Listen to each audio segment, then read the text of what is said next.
Welcome on the AM News. Now in our first story, the parents of a 10-day-old baby who died at the KNUST hospital in Kumasi say they are devastated following the death of their child. The baby was sent to the facility for a male circumcision procedure, but hospital sources say he suffered a cardiac arrest and died a few minutes later. Oheming Tewia of our health desk now reports.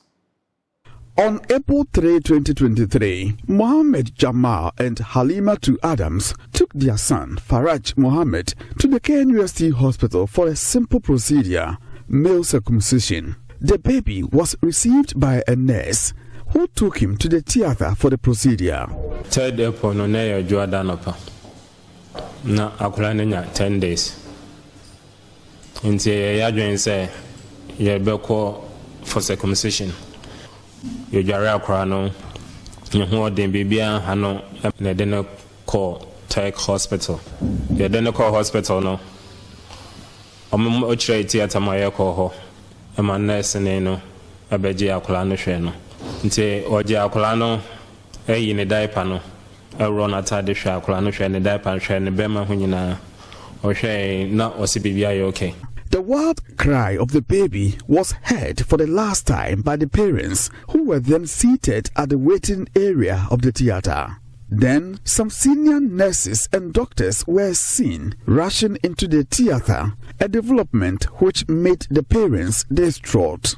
The baby's mother, Halimatu Adams, knew something bad had happened to the baby, but had to endure a long wait to hear news about her son. Dr. Nekasakra, Mama Nan Kasensi, or Kasana, Nameka say, Gotcha said, Doctor Gacha Missemi Banu, because no my feeling say, I'm Pabibi, I am a pam. The thought of losing their only male child under bizarre circumstances has left the couple traumatized. The feeling or the pain that you go through, unless you experience it, because it's something you cannot even express it.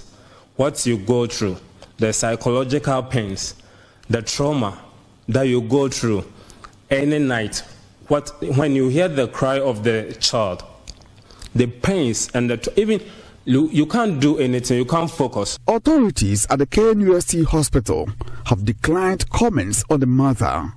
The university relations officer says the matter has been referred to the legal department of the university. But a patient-centered non-governmental group is leading a campaign to bring justice to the Jamals. The Advocacy for Medical Malpractice Victims says it can establish a prima facie case against KNUST Hospital. Kwame Brobe Apia is the executive secretary. From all indications, the hospital was negligent in the conduct of the circumcision. So we believe strongly that we will be able to establish a prima facie case against the hospital. The little checks that we have made with the hospital, the indications are that one, the person that supposedly conducted the procedure was not an expert in that field, and the person was unqualified to take up that particular exercise. Then again, we are also told that they actually did not procure the informed consent of the parents, because it's important to let them know the risk associated with the procedure and then any other outcome that they are likely to have before the process is done. That wasn't done. Also, from the investigations we have done, we know for a fact that they actually did not take the history of the baby before proceeding to undertake the procedure. If that had been done, I am sure a lot of these issues would have been averted. Checks at the health ministry indicate medical legal cases are on the rise in the country. In recent times, at least 2 medical legal cases are received every week, a development which has left Health Minister Kwaku Agyeman worried. What I'm seeing of late in the ministry are issues of litigation. For the past 4 weeks or so, almost every week, we get at least one letter from the Attorney General's office.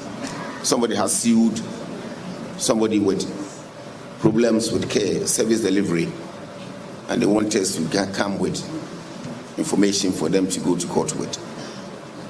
Then we'll refer to Director General or Kumabwaji.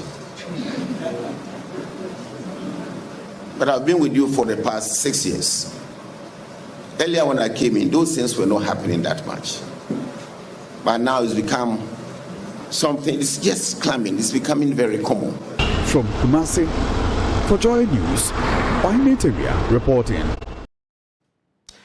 Now, the Ghana Health Service says most Ghanaians are yet to fully vaccinate against the COVID-19 virus. The country is still far behind in achieving its COVID-19 vaccination target.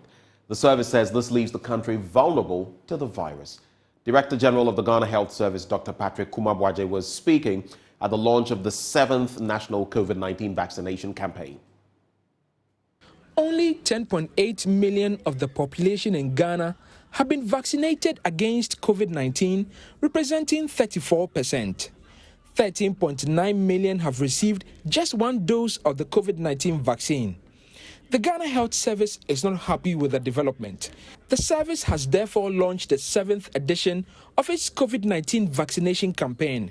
The target is to administer 1 million doses of vaccines to individuals above the age of 15. Director of the Ghana Health Service, Dr. Patrick Kumabwaje, says a lot of work needs to be done to reach herd immunity.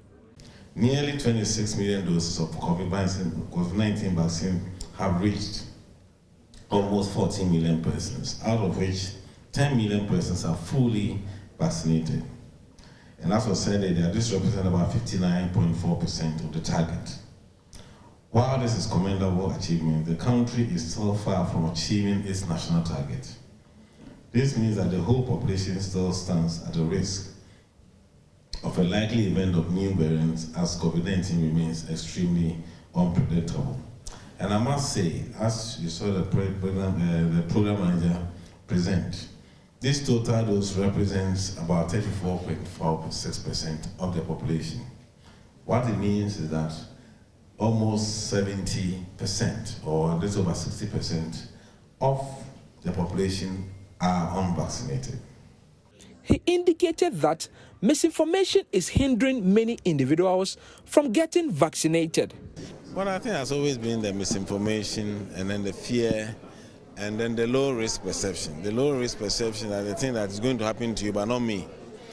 But what we have noticed is that when the vaccines are taken close to them, we are able to overcome that challenge. Because that's why we are doing outreaches to the people to ensure that even though they may not feel that they are not at risk, but if the vaccine is provided, they are willing to go. They may not travel to go and queue and have it, but if the vaccine is taken to them, and that approach has really helped us, and we continue enforcing that until we meet our targets that we set ourselves. Manager of the expanded program on immunization, Dr. Kwame Amponsa Achiano outlined strategies to attain the vaccination target during the campaign.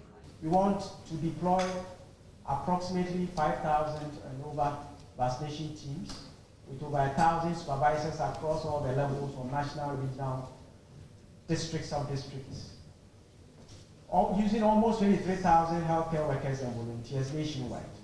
We are aiming to vaccinate approximately 40 persons per team of vaccinators per day. And of course, we will ensure that these teams are visible. The vaccination campaign is scheduled to kick off from July 19 to July 23. Esther Nkrumah's report read to you. In our next story, the majority in Parliament, for the first time since the minority started boycotting Parliament over James Gyakye Quayson's trial, proceeded with business. The House took questions, laid papers, and discussed statements. Though the House fell short of considering much weightier business like bills, it's a significant turn from the past when it just adjourned the House whenever the NDC group abstained from sittings.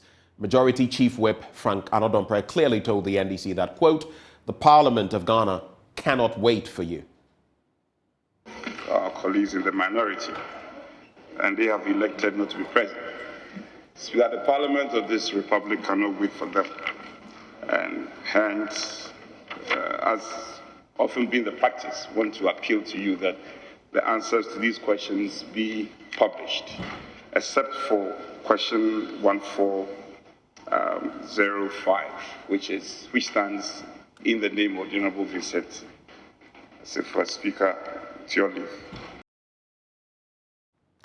Now, among the key business the House considered was a statement from the Food and Agriculture Ministry on the debt owed to suppliers of the buffer stock company. According to the Minister of Agriculture, Dr. Brian Champong, the suppliers will be paid today. Buffer stock has made payments in respect of 2017, 2018, 2019, 2020, 2021 in full. Mr. Speaker, in 2022, of the 726,617,881 Ghana cedis, 500 million cedis has been paid to the suppliers. We still owe suppliers a little north of 203 million Ghana cedis. Such release, Mr. Speaker, we've sent to finance, and last week we received 100 million, which is 50% of what is due the suppliers. We have transferred same through the processes to buffer stock. We're hoping that, Mr. Speaker, by the midweek this week, that 50% will be sent to suppliers. Mr. Speaker, I have also assured the suppliers that by the 17th of August, as we commence the payment of the 50% 17th of July, by the 17th of August, the remaining 50% will be paid. Mr. Speaker, we have kept faith with the buffer stock suppliers. As I mentioned, the total business that they've done with the buffer stock company is to the tune and exact 2,705,408,476 cedis and 58 pesos. 2.7 billion, out of which 2.5 billion has been made. And we will pay the remaining, the 200 million that is submitted to us in full by the end of August. We commence payment hopefully by Wednesday, and in a month's time, the total payment will be made. We don't have challenges with the suppliers, so we are extremely surprised about the happenings in the last 2 weeks, but we take it in good faith and we continue to work with them. Now, a dean of the Faculty of Biosciences at the University for Development Studies, Professor Elliot Haruna Al-Hassan, has called on the African Union to pay attention to the peace in the Central African region, considering the importance of that region to Africa's water resources. He says, if there is ever any shortage of water in Africa, this is the only region that water can be found in. Professor Elliot wants the AU to ensure that the security of that region is protected. He's been speaking at the University for Development Studies in Tamale. The topic for the 15th inaugural lectures was Life Below Water, the development and trajectory of Ghana's inland fisheries. Professor Elliot Haruna Al-Hassan said security of the Central African Republic region therefore must be of paramount to the African body. The Central African sub-region and the countries in this sub-region are Angola, Burundi, Cameroon, Central African Republic, Chad, Democratic Republic of the Congo, Republic of Congo, Equatorial Guinea, Gabon, Rwanda, and Sao Tome and Principe. That tells us that the African Union should be interested in the peace and security of these countries in Africa, because when there's no peace, anytime there's water shortage in Africa, that's the only part of Africa we can go to import water. So we need to make sure that we safeguard the peace and security in this part of our continent. Professor Elliot also raised concerns over the destruction of Ghana's water bodies and its effect on aquatic life. Aquatic ecosystems are diverse, including coastal waters, fresh waters, and brackish, as well as marine ecosystems. They support a diversity of fisheries resources, which serve as food for man, fish as surrogate and research organ, fish as early warning signals, fish as medicine, fish as biotechnology, fish as biological indicators and supporting ecosystem function.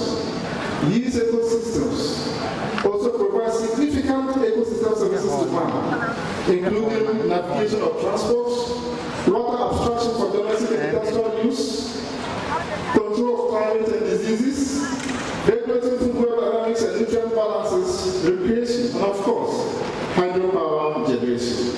Unfortunately, most of our inland waters, especially rivers, have been subjected to habitat degradation and aquatic pollution through illegal small-scale mining, popularly known in Ghana as galamsey, with consequent adverse impacts on water quality, aquatic life, and even humans. He said illegal, unreported, and unregulated fishing accounted for 53% of Ghana's reported fish catch, something he said was worrying.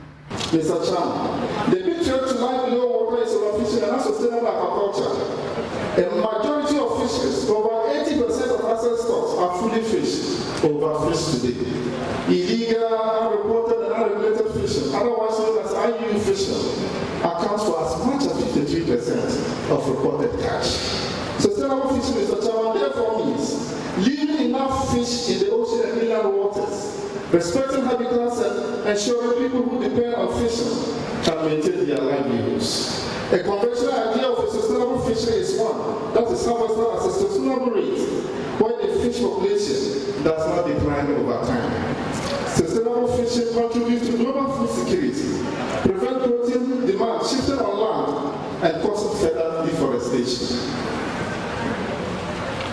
Sustainability in fisheries combines theoretical disciplines, such as population dynamics of fishes, with practical strategies including avoiding overfishing through techniques, such as individual fishing quotas, curtailing destructive and illegal fishing practices by lobbying with appropriate law and policy.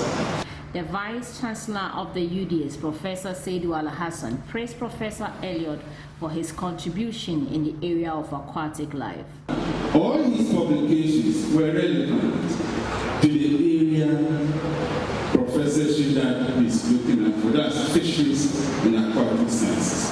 So, with all his publications, he told me he has about 72 publications. They are all in that area: fisheries, aquatic science. How many of us do that? That is very good. And it's on that aquatic note that we wrap up the news this morning. But do stay with us. Shortly, we serve you the news review.